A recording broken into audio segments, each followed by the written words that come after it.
बेटा आज का जो नया टॉपिक है वो हमारे पास Dalton's law of partial pressure है। और Dalton's law of partial pressure हमसे क्या कहता है, पहले इस बात को समझते हैं। ये कहता है कि हमारे पास अगर एक कंटेनर रखा हुआ है और उसमें हमने कुछ गैस ले ली है, वो गैस हमारे पास, याद रखना, नॉन रिएक्टिव होनी चाहिए।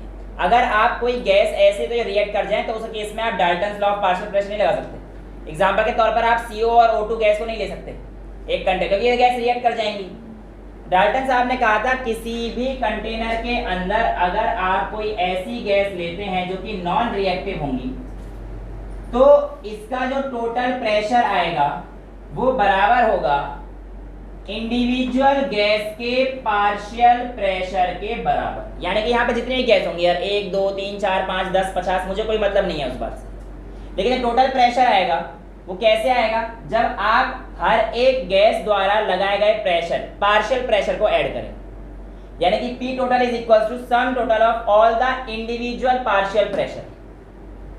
अब मेरे पास इसके अंदर अगर मैं बात करता हूं तो वॉल्यूम कांस्टेंट हो गया है, जो चेंज आएगा वो किस में आएगा, सिर्फ और सिर्फ नंबर ऑफ मोल्स में चेंज आएगा, कि R constant, temperature constant. Ideal gas equation आप लोगों को पता है, PV बराबर क्या होती है, nRT। तो P इज इक्वल टू हमारे पास nRT बाई V, राइट। अब मैं कहता हूं मेरे पास 3 गैस थी, अकॉर्डिंग टू NCERT हम लोग बात करते हैं तो मैं 3 गैस के बारे में ले लेता हूं। तो P टोटल किसकी वजह से आएगा, P1 की वजह से। तो P1 की वजह से कितना आ जाएगा, N1। पहले P1 अगर मैं लिखूंगा तो P1 की वैल्यू कितनी आएगी, N1 RT by V। Similarly P2 की वैल्यू हमारे पास कितनी आ जाएगी, N2 RT बाई V। और P3 की वैल्यू कितनी आ जाएगी बेटा, N3 RT बाई V। यहाँ तक तो कोई दिक्कत नहीं है, PV is equal to nRT से हम लोग निकाल रहे हैं। तो P total is equal to P1 की वैल्यू हमारे पास कितना आ जाएगा, N1 RT by V, right. Similarly यहाँ पे कितना आ जाएगा, N2 RT by V plus N3 into RT by V। यही तो आ जाएगा हमारे पास। यहाँ से RT बाई V अगर मैं कॉमन ले लेता हूँ तो मेरे पास जो P टोटल आएगा वो कितना आ जाएगा बेटा, RT बाई V को आप कॉमन ले लीजिए और आपके पास क्या आ जाएगा, N1 plus N2 plus N3, ये आपके पास P टोटल आ गया। अब आपसे पूछा जाएगा अगर आप इन दोनों इक्वेशन को डिवाइड कर देते हैं, यानी कि P1 की वैल्यू इसको मान लेता हूं मैं इक्वेशन फर्स्ट, ठीक है, इक्वेशन फर्स्ट को, और इसको इक्वेशन सेकंड मान, इसको सेकंड मान लो, इसको थर्ड मान लो और इसको फोर्थ मान लो, ठीक है। अगर मैं फर्स्ट वाली इक्वेशन बेटा फोर्थ वाली इक्वेशन से डिवाइड कर देता हूं तो मेरे पास कितना आ जाएगा, P1 अपॉन में P टोटल। तो P1 की वैल्यू मेरे पास क्या आई थी, N1 RT बाई V। तो मैं यहाँ पे लिख सकता हूँ N1 into RT by V upon में P टोटल। P टोटल कितना आया था बेटा, N1 plus N2 plus N3 into RT by V। ये भी ऊपर पहुंच जाएगा, फर्स्ट और फोर्थ टर्म, सेकंड और थर्ड टर्म नीचे रहेंगे। इतना तो आई होप आपको आता होगा। तो कुल मिला के देखो, RT से RT कट जाएगा, V से V कट जाएगा।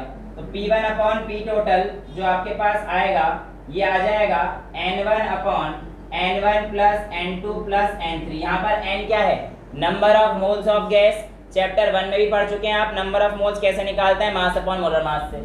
और अगर आपको यहाँ पर दिख रहे हो number of moles of gas 1 upon total number of moles, ये किसके इक्वल हुआ करता था, मोल फ्रैक्शन के इक्वल हुआ करता था। तो मोल फ्रैक्शन हम लोग ऐसे निकालते थे, वहां पे काई A इज इक्वल्स टू कैसे निकालते थे, Na upon Na plus Nb। याद आया, यहाँ पर भी तो हमारे पास सेम वही चीज हो रही है, N1 upon N1 plus N2 plus N3, 3 gas है तो हमने प्लस कर दिया।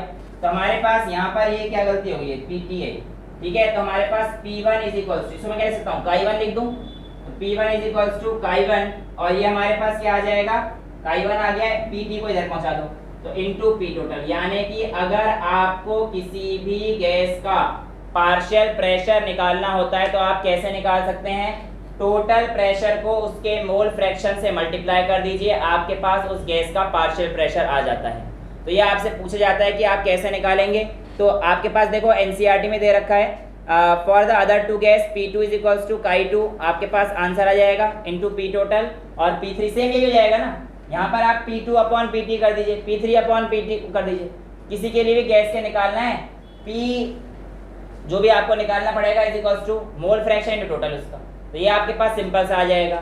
एक NCERT में बच्चों वाला एग्जाम्पल दे रखा है, एग्जाम्पल नंबर 5.4, वो कहता है नियॉन और ऑक्सीजन का मिक्सचर है, उसमें 70% ऑक्सीजन है और 167.5 ग्राम का आपका नियॉन दे रखा है। अगर आपको ऐसी कंडीशन दे रखी हैं तो आप लोग हमारे पास निकाल के दिखाइए पार्शियल प्रेशर क्या होगा डाइऑक्सीजन का और नियॉन का। तो क्वेश्चन सिंपल सा दे रखा है, टोटल प्रेशर आपको दे रखा है। पहले आप मोल फ्रैक्शन किसके निकालेंगे, नियॉन के, फिर मोल फ्रैक्शन किसके निकालेंगे, डाइऑक्सीजन के। ये तो हम चैप्टर 1 में सीख चुके हैं। जब मोल फ्रैक्शन निकालेंगे तो mole fraction into P total कर देंगे तो आपके पास आंसर आ जाएगा। सिंपल सा क्वेश्चन है, यही चीज़ आपके पास एग्जाम्पल नंबर 5.4 में बताता है। आगे बढ़ते हैं हमारे पास बेटा kinetic energy and molecular speeds. यहाँ पर आप लोगों को एक दो बातें थोड़ी सी ध्यान सुननी पड़ेंगी। हालांकि ये जो टॉपिक है kinetic energy and molecular speeds का, ये ओवरऑल अगर हम लोग बात करेंगे थ्योरेटिकल कॉन्सेप्ट ज़्यादा है एज पर एनसीईआरटी। बट जब आप लोग फिजिक्स में जाएंगे तो आपके पास एक पूरा चैप्टर आता है, I guess chapter number 13 kinetic theory of gases KTG. उसमें हम लोग इसमें बहुत ज़्यादा डिटेल में इसके बारे में एलेबोरेशन में पढ़ेंगे, ठीक है। तो अभी के लिए केमिस्ट्री में जितना रिक्वायर्ड है उस चीज़ को देख लेते हैं। हालांकि मैं कुछ बातें आपको बता दूंगा इससे एक्स्ट्रा, तो उनको भी देखेंगे ताकि हम लोगों को जो ग्राफ दे रखे हैं एनसीईआरटी में उनको समझने में आसानी हो, राइट। स्टार्ट करते हैं। हमारे पास सबसे पहले टॉपिक दे रखा है kinetic energy and molecular speed के बारे में। तो देखो बेटा, अगर हम लोग बात करते हैं कि गैसियस मॉलिक्यूल, चैप्टर तो हमारे पास पूरा गैस के बारे में बात कर रहा है। गैस के जितने भी मॉलिक्यूल्स हैं वो हमेशा कहीं ना कहीं जो है आपस में मोशन में ही रहते हैं। अगर आप लोग देखोगे तो गैस के पार्टिकल्स अभी इधर उधर बिखरे हुए हैं, तो वो हमारे पास कहीं ना कहीं हमारे पास इधर उधर भटकते रहते हैं, चलते रहते हैं। तो अगर मैं कहूँ किसी एक पर्टिकुलर इस वाले मॉलिक्यूल का मेरे को वेलोसिटी निकाल के दिखा दो तो बहुत मुश्किल हो जाएगी, नहीं निकाल सकते, बहुत ज़्यादा दिक्कत वाली चीज़ें आ जाएंगी। तो ऐसे केस में हम लोग इन सारी चीज़ों से बचने के लिए एक नई चीज़ लेकर आते हैं जिसे हम लोग कहते हैं एवरेज स्पीड। क्या कहते हैं, एवरेज स्पीड। तो यहाँ पर देखिए आपके पास यहाँ पर कह रखा है कि आप सिर्फ average speed of the molecules निकाल सकते हैं। और एवरेज स्पीड निकालने का तरीका, जैसे बचपन में आप मीन निकालते थे वैसे ही यहाँ पर आपको एवरेज निकालना है। मान के चलो वहाँ से U1 गैस आ रही थी, यहाँ से U2 आ रही थी, यहाँ से U3, U4, U5, U6 जितनी भी गैस आ रही है, आपको एवरेज निकालने का तरीका तो आता है ना कि U एवरेज बराबर आपके पास U1 plus U2 plus UN divide by n। जितने नंबर ऑफ, ये तो हम लोग मीन में भी सीखते हैं क्लास 10th हमारे पास जो भी आती है स्टेट्स वगैरह, ठीक है। इन सब चीज़ों में हम लोग जो है सारी चीज़ों को देखते हैं। अब अगर हमारे पास बात आ जाती है कि इसके आगे हमारे पास इस थ्योरी ने कुछ एजम्पशंस कर रखे हैं और उन्हीं एजम्पशंस को लेकर हम लोग सारे काम को करते हैं। अब ये एजम्पशंस कौन कौन सी थी ये आपको लिखने के लिए आपके पास आपके स्कूल में दे देते हैं, बट उससे पहले मैं आपको यहाँ पर एक दो चीज़ें बताता हूँ और इस ग्राफ को एक बार समझने की कोशिश करते हैं जो एनसीईआरटी में दिया हुआ है। एक बार आप अपना पेज खोलिए और यहाँ पर देखिए Maxwell Boltzmann distribution of speed, यहाँ पर आप लोगों को दे रखा है। और इस स्पीड की ग्राफ को है ना, यहाँ पर अगर आप देखेंगे तो आपके पास जो वाई एक्सिस है वहाँ पे आपके पास फ्रैक्शन ऑफ मॉलिक्यूल्स दे रखे हैं, यानी कि कितने नंबर ऑफ मॉलिक्यूल्स हैं उस चीज़ का दे रखा है। और एक्स एक्सिस पर आपका क्या दे रखा है, स्पीड दे रखा है, राइट। और इसका ग्राफ अगर आप लोग देखेंगे तो आपके पास बेटा कुछ इस तरीके से दे रखा है कि हमारे पास ऐसे जा रहा है एक ग्राफ, राइट। एक ग्राफ तो हमारे पास ये दे रखा है और दूसरे ग्राफ में स्टार्टिंग से शुरू करें तो कि स्लोप घटा दिया है लेकिन ग्राफ वाइड हो गया है, यानी कि कुछ इस तरीके से हमारे पास आ रहा है। ये दो ग्राफ दे रखे हैं, राइट। अब इन दो ग्राफ का सिग्निफिकेंस क्या है पहले ये चीज समझते हैं। देखो यहाँ पे हमारे पास क्या है, नंबर ऑफ मॉलिक्यूल्स या फ्रैक्शन ऑफ मॉलिक्यूल्स, कुछ भी आप कह दीजिए, कोई फर्क नहीं पड़ेगा। और यहाँ पर मेरे पास क्या है, स्पीड। अब इस ग्राफ में मैक्सवेल और बोल्ट्जमैन क्या समझाना चाह रहे थे, आइए समझने की कोशिश करते हैं। इन्होंने कहा किसी भी गैस के अंदर जो हमारे पास मॉलिक्यूल्स हैं वो हमारे पास कितने आएंगे और कैसे आएंगे।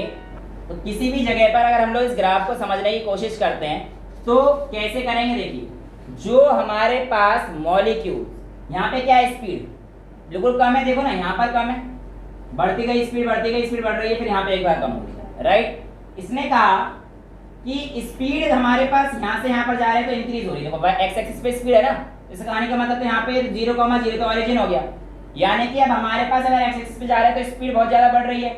इसने कहा ऐसे मॉलिक्यूल्स जिनकी स्पीड बहुत ही कम होगी, जिनकी स्पीड बहुत ही कम होगी, वो यहाँ पे रहेंगे ना, यहीं पे तो रहेंगे जिनकी स्पीड बहुत कम है, और जिनकी स्पीड बहुत ज्यादा है वो यहाँ पर रहेंगे। पर ऐसे मॉलिक्यूल्स देखना कितने हैं, भाई नंबर ऑफ मॉलिक्यूल्स का ग्राफ तो ऐसे बढ़ रहा है। तो इसने पहले ये चीज बोली, किसी भी गैस में अगर आप देखते हैं तो ऐसे मॉलिक्यूल जिनकी स्पीड बहुत कम है या बहुत ज्यादा है उनका अमाउंट बहुत कम, यानी कि उनकी अगर काउंटिंग करूंगा तो कुछ ही निकलेंगे, 100 में से होंगे 2-3 ही होंगे ऐसे जिनकी स्पीड है तो बहुत ज्यादा है या बहुत कम। तो उसने कहा कि मेजॉरिटी जो आपके पास मॉलिक्यूल्स दिखेंगी वो आप देखो ना, इसका एरिया देखोगे तो यहाँ पर कहीं पे पाई जा रही है, राइट। और उसने कहा कि किसी भी ग्राफ के पीक पर जो आपको स्पीड मिलेगी वो आपको कौन सी मिलेगी, ये आपसे पूछा गया। तो पीक पर जो बेटा मेरे को मिली स्पीड, इसको मैंने बोला मोस्ट प्रोबेबल VMP, यानी कि जो मेरे पास मैक्सिमम नंबर ऑफ मॉलिक्यूल्स थे वो कौन सी वेलोसिटी दिखा रहे थे, V मोस्ट प्रोबेबल। अब आप अपनी एनसीईआरटी किताब देखिए, पीक पॉइंट पर आप लोगों को जो आपकी एनसीईआरटी में दिखा रखा है मोस्ट प्रोबेबल स्पीड, यानी कि मैक्सिमम पार्टिकल्स आपके पास क्या दिखा रहे थे, मोस्ट प्रोबेबल स्पीड आपको दिखा रहे थे। नेक्स्ट आगे चलते हैं, इसके जस्ट बाद मोस्ट प्रोबेबल के जस्ट बाद यहाँ पर आपके सामने एक और लाइन खींच दी गई है और इसका मतलब यहाँ पर क्या बोला गया है, एवरेज स्पीड। ये किसको ग्राफ को बताना चाह रहा है, एवरेज स्पीड। अभी ये क्या आती है, कैसे आती है, इसके बारे में थोड़ी सी चर्चा जरूर करेंगे।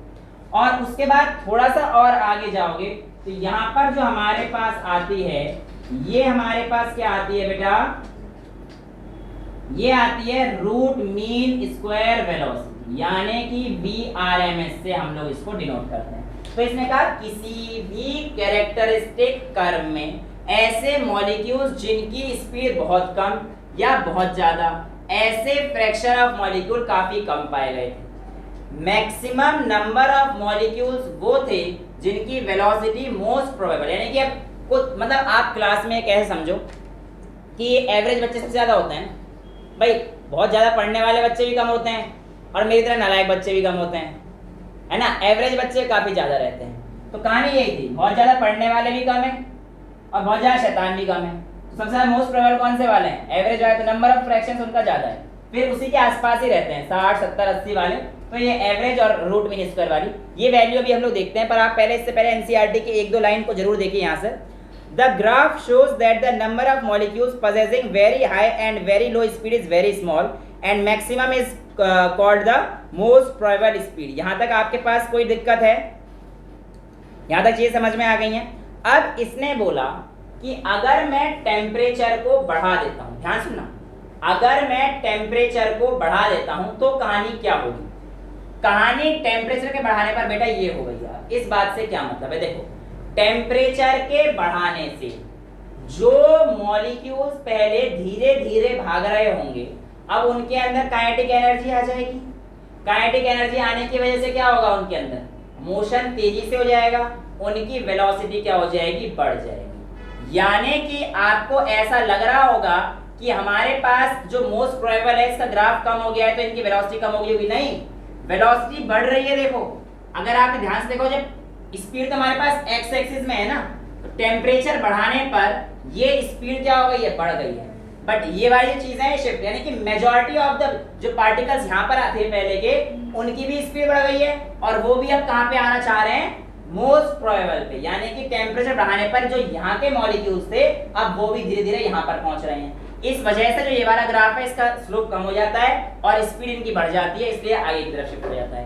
कहानी अब भी सेम आएगी कि इसके पीक पर कौन सी वैल्यू आएगी, V ऑफ मोस्ट प्रोबेबल, यानी कि अब भी हमारे पास इसका जो पीक आएगा ये क्या देगा, VMP, फॉलोड बाय VMP के बाद क्या है हमारे पास, V एवरेज, और फिर उसके बाद क्या आएगी, VRMS। उसमें कोई चेंज नहीं है, ये कहानी बिल्कुल सेम है, चाहे इसके लिए हो चाहे इसके लिए। पर टेम्परेचर बढ़ाने पर हमें क्या दिखा कि जो मैक्सिमम नंबर ऑफ पार्टिकल्स थे वो और ज्यादा अप्रोच कर रहे हैं किसके लिए, VMP की तरफ। समझ में आई इतनी चीजें।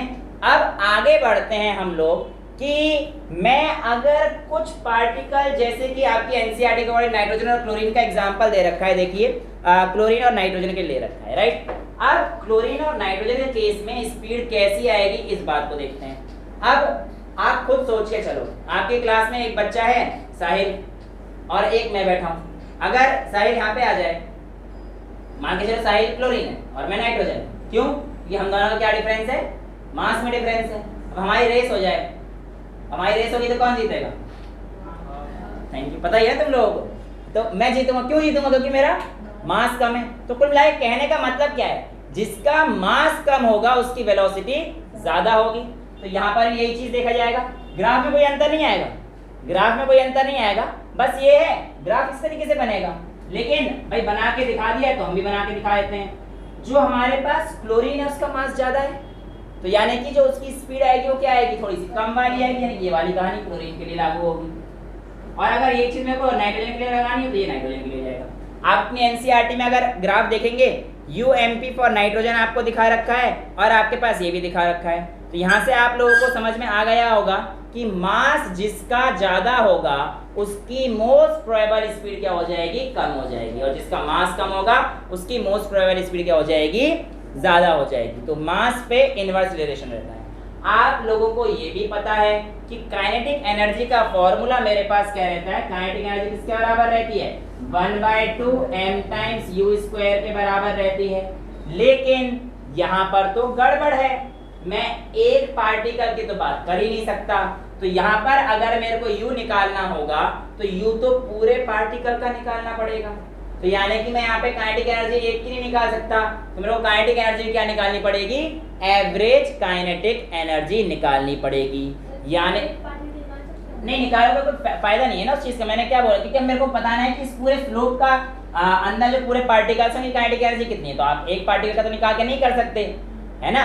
तो आप क्या बोलोगे कि सर मैं यहाँ पर एवरेज काइनेटिक एनर्जी निकालूंगा। क्या निकालेंगे?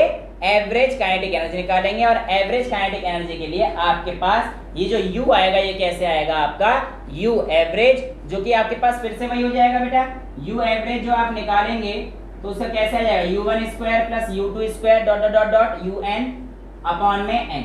तो ये आपके पास क्या आएगा? u average. और इसी की मदद से आप लोग क्या निकाल लेंगे? आपकी काइनेटिक एनर्जी। तो यहाँ पर आप देखेंगे kinetic energy half mu square दे रखा है, but if we want to know the average translational kinetic energy, average translational kinetic energy, और उसने ये साइन दे रखा है, इस बात का क्या मतलब है? पहले इस चीज को समझते हैं बेटा। एवरेज ट्रांसलेशनल काइनेटिक एनर्जी इसने इसलिए बोला है क्योंकि जितने भी पार्टिकल्स हमारे पास गैस के, देखो ट्रांसलेशन मतलब होता है स्ट्रेट लाइन में चलने वाला मोशन।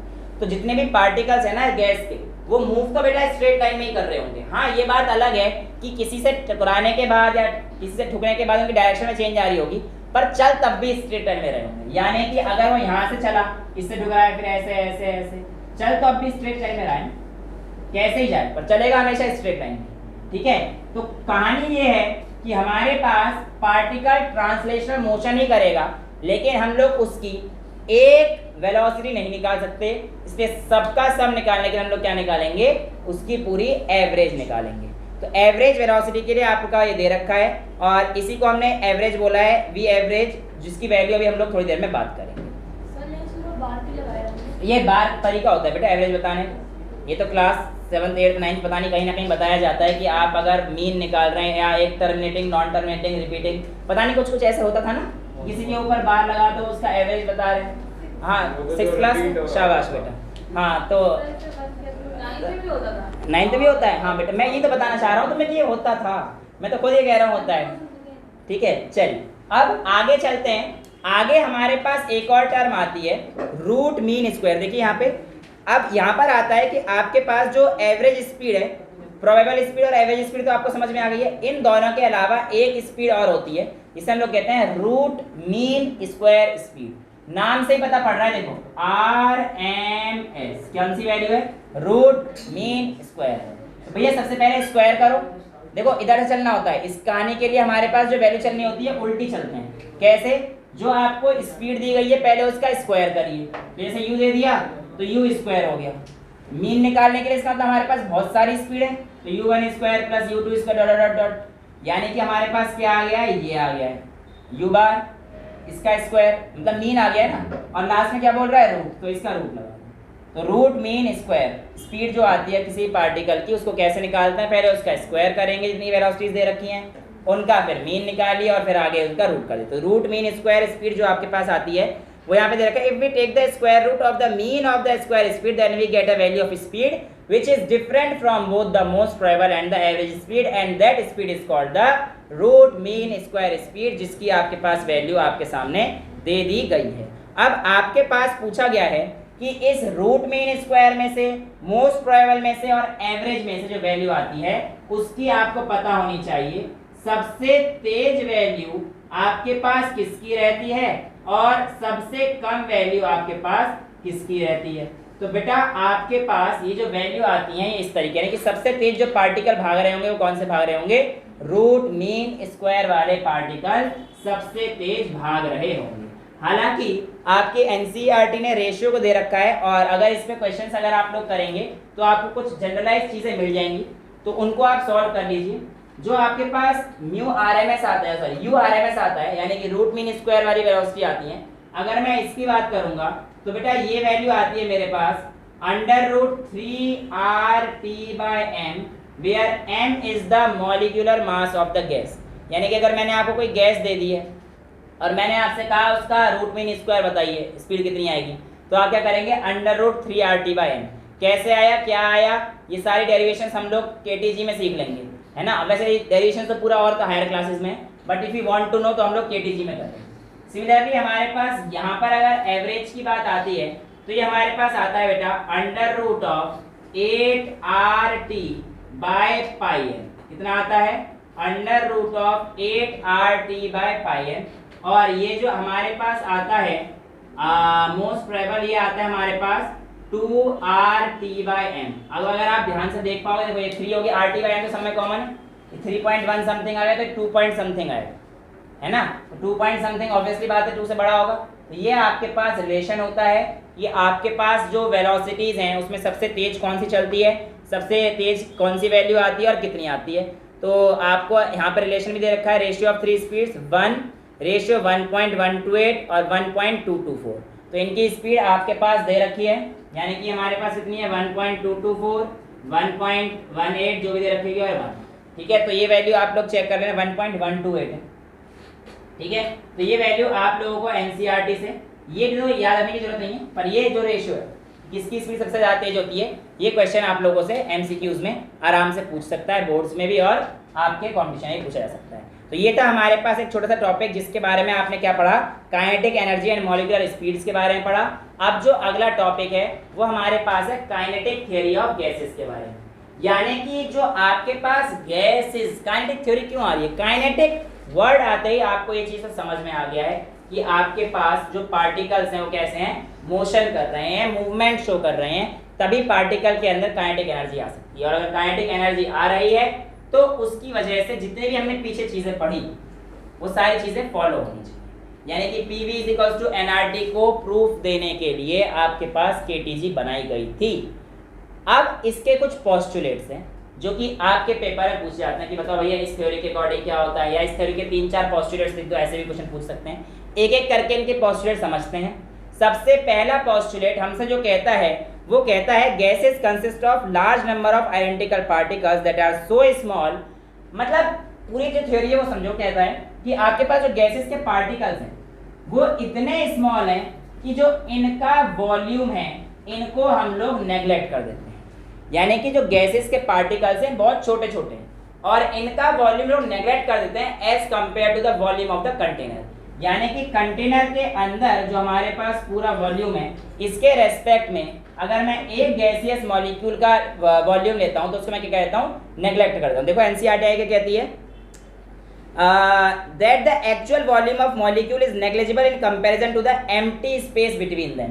तो ये हमारे पास मॉलिक्यूल हो गया और इसके साथ एम्प्टी स्पेस तो इतना सारा है, तो इसको हम लोग ऑलमोस्ट नेग्लिजिबल करके चलते हैं। हालांकि इन लॉ में से, यानी कि इन जो पोस्टुलेट्स हैं काइनेटिक थ्योरी ऑफ गैसेस के जो पोस्टुलेट्स हैं इसमें से कुछ पोस्टुलेट्स गलत हैं जो कि हम लोग आगे देखेंगे, बट अभी के लिए जो केटीजी कहती है, कैसे कहती है, इस चीज़ को समझना जरूरी है, ठीक है। आगे कहता है they are considered as point masses. तो इनको हम लोग पॉइंट मासेस मानते हैं क्योंकि एक पॉइंट बताते हैं और हम लोग मासेस ट्रीट करते हैं। तो ऐसी कोई भी चीज़ जिसमें कोई मास ना हो बट एग्जिस्ट करता हो मान के चलते हैं, इसको हम लोग पॉइंट मास बोल देते हैं। This assumptions explain the great compressibility of gas. तो गैसेज आर हाईली कंप्रेसिबल, पढ़ते हैं ना, तो वो इसी assumptions के बेस पर फिट बैठ रही है, क्योंकि ये हमारे पास स्पेस तो खाली है, majority of the space gases के मॉलिक्यूल तो कोई स्पेस ऑक्यूपाई नहीं कर रहे इनके हिसाब से, इसलिए आप आराम से क्या कर सकते हो, कंप्रेस कर सकते हो। पहला केस। दूसरा केस आपसे कहता है there is no force of attraction between the gaseous molecule, gaseous molecules के पास कोई भी फोर्स ऑफ अट्रैक्शन नहीं है। क्या ये बात सही है या नहीं, ये तो हम लोग आगे जानेंगे। और इसी ने ये बोला कि आपके पास इसी वजह से कि कोई फोर्स ऑफ अट्रैक्शन नहीं होगा तो पास नहीं आएंगे, और पास नहीं आएंगे तो आराम से कहीं पे भी एक्सपेंड हो सकते हैं इधर उधर। तो इसी वजह से हम लोग कह सकते हैं जो एक थ्योरी थी गैसेस की, भैया gases tends to occupy all the volume and they exert pressure in all the direction. तो ये बात बिल्कुल ठीक लागू हो रही है अभी तक। आगे कहता है particles are always constant and in random motion, यानी कि फिक्स पोजीशन नहीं है। हाँ ये बात ठीक है कि particles of gases are always in constant motion, क्योंकि अगर फिक्स होते तो बेसिकली उनका रिजिड शेप होता, कोई एक शेप फिक्स होता, पर ऐसा तो है नहीं। तो ये बात तो बिल्कुल परफेक्ट है, इसमें कोई दिक्कत है नहीं। नेक्स्ट कहता है particles moves in all direction in straight lines. ये तो मैंने आपको बताया कि पार्टिकल जो गैस के हैं वो सारे हमारे पास जितने ही पॉसिबल डायरेक्शन है मूव कर सकते हैं, बट मूव हमेशा स्ट्रेट लाइन में करते हैं। वैसे ऐसे मूवमेंट को हम लोग कैओटिक मूवमेंट कहते हैं। कैओटिक होता है भसड़, कैओटिक होती है भसड़ वाली मूवमेंट, तो भसड़ तो मची रही है ना, तो लेकिन जो चल रहा है इस मूवमेंट को हम लोग यही नाम देते हैं। नेक्स्ट कहते हैं collision of a gas are completely elastic, यानी कि जब कोई भी गैस के मॉलिक्यूल कोलाइड होते हैं तो उस समय पर किसी भी एनर्जी का कोई तरीके का लॉस नहीं होता है यहाँ पर, इसीलिए इसको हम लोग परफेक्टली इलास्टिक कोलिजन बोल देते हैं। यानी कि काइनेटिक एनर्जी हमारे पास क्या आ जाती है, कांस्टेंट, लॉस नहीं होती। यानी अगर ऐसा हो रहा होता तो एनर्जी लॉस हो रही होती, और अगर एनर्जी लॉस हो रही है तो इसका मतलब पार्टिकल के ठुकने से जब एनर्जी लॉस हुई तो उनको रेस्ट में आ जाना चाहिए था, और रेस्ट में आने का मतलब पार्टिकल फिर मूव नहीं कर रहे होते, बट ये तो गलत है। गैसेस के पार्टिकल्स हमेशा मोशन में रहते हैं, तो ये भी हमारे पास थ्योरी सही रहती है। नेक्स्ट हमारे पास आता है हर एक पार्टिकल की अपनी एक अलग काइनेटिक एनर्जी रहती है, तो ये चीज़ आप लोगों के पास कहते हैं। और नेक्स्ट हमारे पास कहता है कि काइनेटिक एनर्जी टेम्परेचर के बढ़ाने के साथ साथ बढ़ जाती है, और जिस तरीके से आप लोग टेम्परेचर बढ़ाएंगे प्रेशर क्यों बढ़ता है, इसका आंसर भी यही होता है कि जैसे ही आप लोगों ने टेम्परेचर बढ़ाया तो पार्टिकल की काइनेटिक एनर्जी बढ़ गई। पार्टिकल की काइनेटिक एनर्जी के बढ़ने की वजह से जब इनका जो प्रेशर होगा जिससे वॉल को हिट करेंगे वो भी तो बढ़ जाएगा, जिसकी वजह से ओवरऑल प्रेशर भी हमारे पास क्या होता है, इंक्रीज हो जाता है। तो ये आपके पास थ्योरी है काइनेटिक थ्योरी के, आपके मतलब वो ये कैलकुलेशन और प्रेडिक्शन करके हम लोग आराम से बता सकते हैं कि किस तरीके से काइनेटिक थ्योरी ने जो बातें कही थी वो सही क्यों हैं, क्योंकि हमारे पास आइडियल गैस की कुछ बातों को बताने के लिए जस्टिफाई करती हैं। जैसा कि हम लोग देखते हैं हर किसी के पीछे एक रीजन था, तो सारी बातों को जस्टिफाई करते हुए चल रहे थे। लेकिन यहाँ पर आप लोगों को सबसे पहले आइडियल गैस पढ़ाते समय मैंने क्या बताया था कि कोई भी गैस आइडियल गैस तो है ही नहीं। अगर कोई भी गैस हमारे पास आइडियल गैस नहीं है तो ये अजम्पशंस क्यों ली जा रही है, ये अजम्पशंस तो इसलिए ली जा रही है क्योंकि जो हम लोग आइडियल गैस पढ़ रहे हैं उनकी एग्जिस्टेंस को प्रूव करने के लिए, और जब कोई गैस आइडियल है ही नहीं तो उनकी एग्जिस्टेंस आप कैसे प्रूव करोगे। यानी कि कहीं ना कहीं जो इसमें पोस्टुलेट्स लिए गए हैं वो कुछ ना कुछ तो गलत हैं। अब वो क्या गलत हैं, कैसे गलत हैं, इसके लिए हमारे पास आया behaviour of real gas and deviation from ideal gas behaviour. यानी कि आप लोगों के पास जो आइडियल गैस है वो तो है नहीं, अगर आइडियल गैस नहीं है तो दूसरी गैस कौन सी होंगी जो वास्तविकता में है, रियल गैस। और जो रियल गैस हैं वो हमारे पास आइडियल गैस से किस तरीके से डेविएट करती हैं, किस तरीके से अलग आती हैं, ये आपको इस टॉपिक में पढ़ना है। ठीक है, अब बेटा आप लोग एक दो चीजों को ध्यान से समझ लीजिए। पहले तो हमारे पास जो ग्राफ बन रहा है वो किस किस चीज के पीछे बन रहा है, एक तो बनेगा पीवी वर्सेस पी का ग्राफ बना। ठीक है, प्रेशर वॉल्यूम और पी का हम लोग ग्राफ बनाएंगे। पहले मैं आप लोगों को डेविएशन का मतलब समझा देता हूँ।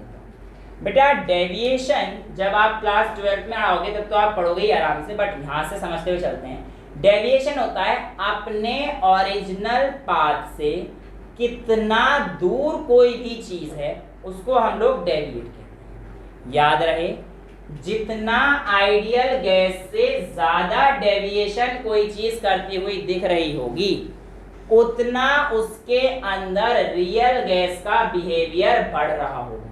यानी कि greater the deviation greater is the real gas behavior और lesser the deviation, more is the ideal gas behavior. अब मैं आपसे कहता हूं आइडियल गैस की कहानी क्या थी भैया, पीवी वर्सेस पी का ग्राफ अगर हम आइडियल गैस के लिए बनाते थे तो वो आपको पता होना चाहिए, बॉयल्स लॉ के केस में ऐसा आया करता था, राइट। पीवी वर्सेस पी का ग्राफ हमारे पास ऐसा आया करता था। अब इस ग्राफ के हिसाब से मेरे पास यहां पर जो कहानी है ये मेरी आइडियल गैस की है, यहां पर जो कहानी है ये मेरी आइडियल गैस की है। अब पहले तो एनसीईआरटी की एक दो लाइन आप देखेंगे, उससे पहले यहाँ पर सीधे सीधे दे रखा है इस ग्राफ में H2 और He का ग्राफ देखेंगे एक बार प्लीज। ग्रीन लाइन से H2 का दे रखा है, फिर He का दे रखा है। तो He का ग्राफ, हीलियम का जो ग्राफ है ये इस लाइन के पास है, H2 का ग्राफ ऊपर दिख रहा है आपको साफ साफ, लेकिन बाकी जितने भी ग्राफ हुए उनमें से कोई भी ग्राफ ऐसा नहीं है अब जो ऊपर की तरफ जा रहा हो। CO का ग्राफ देखिए आप, CO का ग्राफ हल्का सा नीचे गया फिर ऊपर आया। NH4 का ग्राफ आपके पास होगा, सॉरी CH4 का ग्राफ आपके पास है, इसका तो और नीचे गया फिर ऊपर आया हमारे पास। तो कहने का मतलब क्या है इस ग्राफ का, ये आपको समझना है। साफ बात जो हमें इस ग्राफ से नजर आ रही है वो ये है कि सारी गैस आइडियल गैस की कंडीशन को ओबे नहीं करती है। All gases deviate from ideal behaviour, ये बात तो हमें समझ में आ गई है। और इवन ये हमारे पास आइडियल गैस की पॉइंट था बेटा, और ये वाला हमारे पास हीलियम का था, और ये वाला हमारे पास हाइड्रोजन का था, ये वाला हमारे पास किसका था CO, और ये हमारे पास CH4 का, राइट। होता क्या है, हीलियम एक्चुअल में कुछ कुछ आइडियल गैस की तरह बिहेव कर रहा है, लेकिन हाइड्रोजन की अगर मैं बात करता हूं तो ये थोड़ा सा देखो डेविएशन अब इस केस में ज्यादा आ रहा है, दिख रहा है डेविएशन हमारे पास इस केस में ज्यादा आ रहा है। अब ऐसा क्यों हुआ, एक्चुअल में हमारे पास जो आइडियल गैस है ये कुछ चीजों को बोलता है। ये क्या मान के चलता है कि हमारे पास जो पार्टिकल्स है ना वो अट्रैक्ट ही नहीं करते हैं, वो दूर दूर रहते हैं, लेकिन ऐसा नहीं होता, पार्टिकल्स तो अट्रैक्ट करते हैं। अब अगर मेरे को दूर भगाना हो इनको, अगर मेरे को इनको दूर भगाना हो तो मैं कैसे कंडीशन देता हूं और आप कैसा बिहेवियर बताएंगे आप सोचना। मैं आपको दो कंडीशन दे रहा हूं, एक कंटेनर ये है और एक कंटेनर ये है। जब आप लोगों के पास प्रेशर लो रखा जाएगा, लो प्रेशर रखने की वजह से क्या पार्टिकल आपस में एक दूसरे के पास पास आते जाएंगे? नहीं आएंगे। प्रेशर लो है ना इस समय, तो प्रेशर लो है तो पार्टिकल दूर दूर है तो दूर ही रहने देते हैं। तो लो प्रेशर के केस में पार्टिकल देखो अभी तो हमारे पास दूर दूर, लेकिन मैंने प्रेशर बढ़ा दिया। क्या करा? प्रेशर बढ़ा दिया। प्रेशर बढ़ाने का मतलब मैंने यहाँ पे एक पिस्टन से, ये हम लोग कर चुके, प्रेशर बढ़ा दिया है। इस प्रेशर के बढ़ाने की वजह से पार्टिकल्स हैं क्या आ जाएंगे, क्या आ जाएंगे? पास पास आ जाएंगे। और अगर पास पास आए तो आइडियल बिहेवियर क्या हो रहा है? थोड़ा सा डिस्टर्ब हो रहा है। यानी कि अगर आप लोग हाई प्रेशर करते हैं कंडीशन क्रिएट, तो आप आइडियल बिहेवियर से दूर हो जाते हैं। तो आपसे पूछा जाएगा कि हाई प्रेशर रियल गैस को फेवर करता है फिर आइडियल गैस को, तो आपका आंसर क्या आएगा? रियल गैस को करता है। इतना समझ में आया? अच्छा, अभी दूसरी कहानी को और लेके आते हैं। तो प्रेशर की कहानी हो गई, एक कहानी सोचते हैं टेम्परेचर की। बेटा टेम्परेचर आप खुद सोच के देखिए, जब मैं टेम्परेचर बढ़ाऊंगा तो पार्टिकल क्या होंगे? दूर दूर जाएंगे, और दूर दूर जाना मतलब आइडियल गैस को फेवर करना। यानी कि लो प्रेशर और हाई टेम्परेचर, ये कहानी किसको फेवर करेगी बेटा? आइडियल गैस को फेवर करेगी, क्योंकि लो प्रेशर में पार्टिकल दूर दूर होंगे और हाई प्रेशर में पार्टिकल दूर, हाई टेम्परेचर में पार्टिकल दूर दूर होंगे। टेम्परेचर बढ़ाने से अब सोचो ना यार, पार्टिकल दूर दूर जाएंगे ना, एक्सपेंड हो जाएंगे। लेकिन प्रेशर मैंने बढ़ा दिया, क्या करा? प्रेशर मैंने बढ़ा दिया और टेम्परेचर भी कम कर दिया। यानी कि हाई प्रेशर और लो टेम्परेचर, इस कहानी में हमारे पास मैक्सिमम डेविएशन देखा जाएगा। मैक्सिमम डेविएशन क्यों? क्योंकि इस समय पर तो कोई चांस ही, देखो एक कहानी थी मैं सिर्फ और सिर्फ प्रेशर करता, तो भी हमारे पास आइडियल गैस से बिहेवियर हो रहा था, तो हमारे पास थोड़ा सा डेविएशन देखा गया। अब मैंने सिर्फ लो टेम्परेचर रखा, तब भी थोड़ा सा डेविएशन देखा।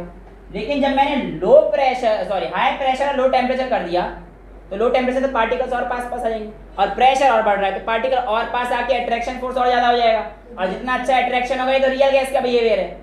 तो maximum deviation from ideal gas कब देखा जाता है? आप कहेंगे eight high pressure and low temperature.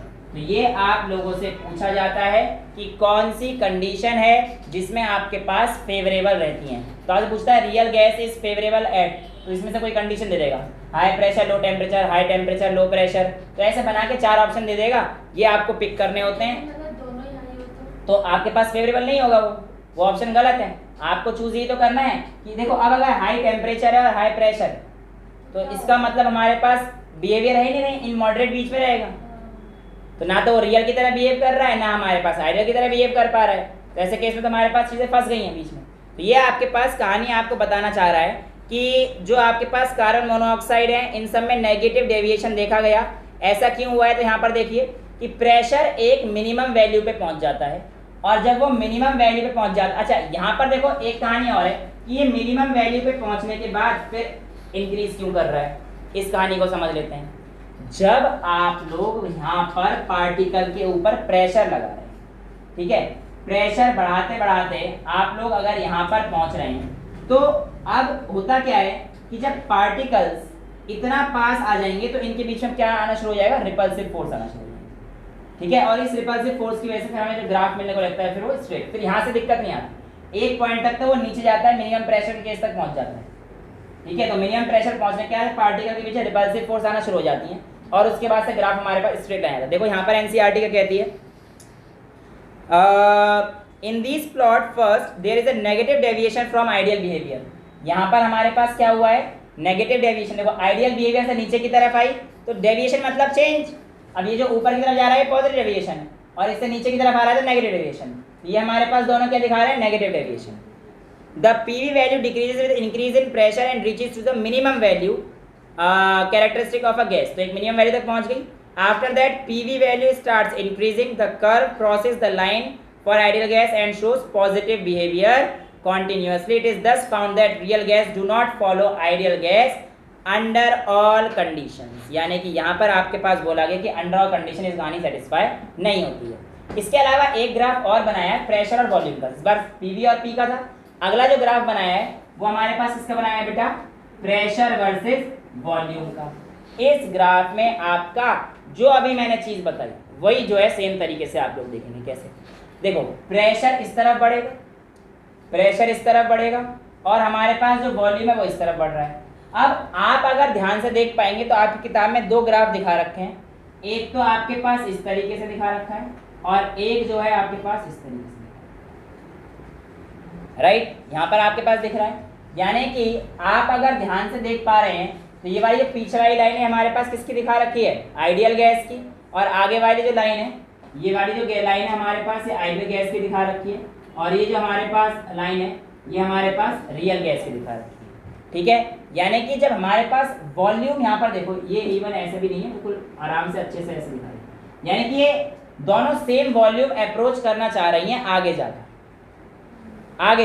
ठीक है। तो ये कंडीशन भी आपसे समझना चाह रही है कि आपको इसमें क्या दिखाई दे रहा है। देखो the pressure versus volume shows that at very high pressure the measured volume is more than the calculated volume. तो यहाँ पर कहा जा रहा है कि जब प्रेशर हाई था तो जो वॉल्यूम कैलकुलेट किया, यानी कि डिफरेंस देखो ना, आइडियल गैस का वॉल्यूम यहाँ पर था और इसका वॉल्यूम, तो डिफरेंस है बहुत ज़्यादा है। मेजर्ड वॉल्यूम जो था हाई प्रेशर पर उसमें डिफरेंस बहुत ज़्यादा था, लेकिन जैसे जैसे हम लोग आगे प्रेशर को घटाते गए तो वॉल्यूम हमारे पास क्या आया? बिल्कुल बराबर है। यानी कि अब रियल गैस किसकी तरह बिहेव करना शुरू कर रही है? आइडियल गैस की तरह बिहेव करना शुरू कर रही है। प्रेशर कम हो रहा है। तो यहाँ पर आपसे पूछा था एट लो प्रेशर डेविएशन क्या हो रहा है? कम हो रहा है। देखो ना वॉल्यूम में आपके पास डेविएशन आपको कम देखने को मिल रहा है ना। प्रेशर जैसे जैसे आपने कम किया, यहाँ पे क्या दिखाना चाह रहा है? Eight low pressure deviation in volume is less. तो जब वॉल्यूम में डेविएशन कम हो रहा है इसका मतलब real is approaching towards the ideal gas behaviour. तो लो प्रेशर और हाई टेम्परेचर पे real gas behaves as ideal gas. ये अभी देखो हमने उल्टा पढ़ा था पीछे, वहां पर हाई प्रेशर वाला कंडीशन कहानी शुरू हुई थी, लेकिन यहाँ पे क्या है, लो प्रेशर और हाई टेम्परेचर के केस में हमारे पास real gas behaves as ideal gas. तो ये इंपॉर्टेंट कहानी पूछी जाती है।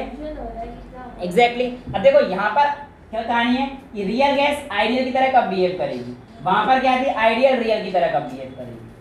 तो आइडियल जो रियल गैस जो है आइडियल की तरह कब बिहेव करेगी, तो आप देखो ना यहाँ पर आकर सेम हो रहा है, जब आपके पास लो प्रेशर होगा और आपके पास हाई टेम्परेचर होगा। लेकिन उसे कहा केस में कहानी उल्टी थी, आइडियल गैस रियल की तरह कब बिहेव करेगी, तो उसे केस में क्या था, हाई प्रेशर और लो टेम्परेचर, है ना। तो ये क्योंकि यहाँ पर हमारे पास मैक्सिमम डेविएशन देखा जाएगा, तो आपको आइडियल गैस को यहाँ तक पहुँचाना पड़ेगा फिर रियल तक पहुँचाने के। तो ये आपसे बस नॉर्मल यही क्वेश्चन पूछना है, पर समझ के करना है क्या कि अगर मैं प्रेशर, इस ग्राफ को समझो ना, प्रेशर को लो कर देता हूँ, है ना, तो यहाँ पर मेरे को दिखाई दे रहा है कि वॉल्यूम में जो डेविएशन है वो काफी कम है। तो इसका मतलब यहाँ पे हमारे पास रियल गैस आइडियल की तरह अप्रोच कर रहा है। देखो ऊपर तो हमारे पास रियल और आइडियल में डिफरेंस बहुत ज्यादा था, लेकिन नीचे आते तक नहीं हो रहा है। तो ये आपसे पूछ जाता है under what condition does the real gas behave as ideal gas, तो आपके पास क्या आंसर आएगा, at low pressure and high temperature. So at high pressure and low temperature maximum deviation रहता है, वो हमारे पास केस अलग आ जाएगा, और एट लो प्रेशर और हाई टेम्परेचर केस अलग आ जाता है।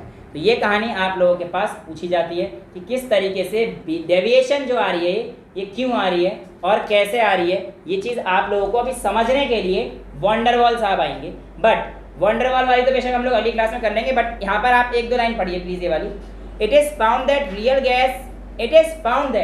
Real gas do not follow Boyle's law, Charles law and Avogadro law perfectly under all condition.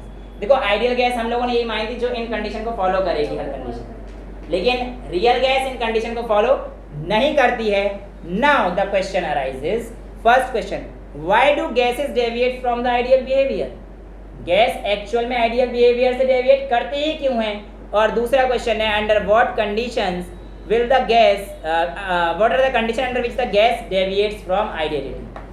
तो ये तो आपने देख ली कौन सी कंडीशन है ना। लेकिन जो पहला आंसर है, देखो आपके एनसीईआरटी आगे की जो दो लाइन देती है साफ साफ कहती है कि if we get the answer of the first question if we look into the postulates of kinetic theory। देखो काइनेटिक थ्योरी ने क्या कहा था, there is no force of attraction between the molecules of gas। यही तो बोला था उसने कि पार्टिकल्स जो है आपके पास गैस के, उनके पास कोई भी फोर्स ऑफ अट्रैक्शन आपके यहाँ पर नहीं है। लेकिन अगर मैं इस बात को मान लेता हूँ कि यहाँ पर कोई भी अट्रैक्शन नहीं होता, तो भैया आप जो घरों में एलपीजी इस्तेमाल करते हो वो कैसी है, लिक्विफाइड गैस है, लिक्विफाइड पेट्रोलियम गैस है। और अगर ये पार्टिकल अट्रैक्ट नहीं कर रहे होते आपस में एक दूसरे को, तो वो लिक्विफाई कैसे हो पाते हैं। कभी लिक्विफाई कब होते हैं यार, जब पार्टिकल क्लोज आते हैं एक दूसरे के, गैस के पार्टिकल्स दूर है, लिक्विड के पास हैं, और गैस को हमें लिक्विफाई करना है तो पार्टिकल को पास लेके आना पड़ेगा, और ये थ्योरी गलत हो जाएगी। इसका मतलब काइनेटिक थ्योरी की वो बात गलत थी। तो यहाँ पर ये चीज बोला गया, if assumption A is correct, the gas will never liquefy.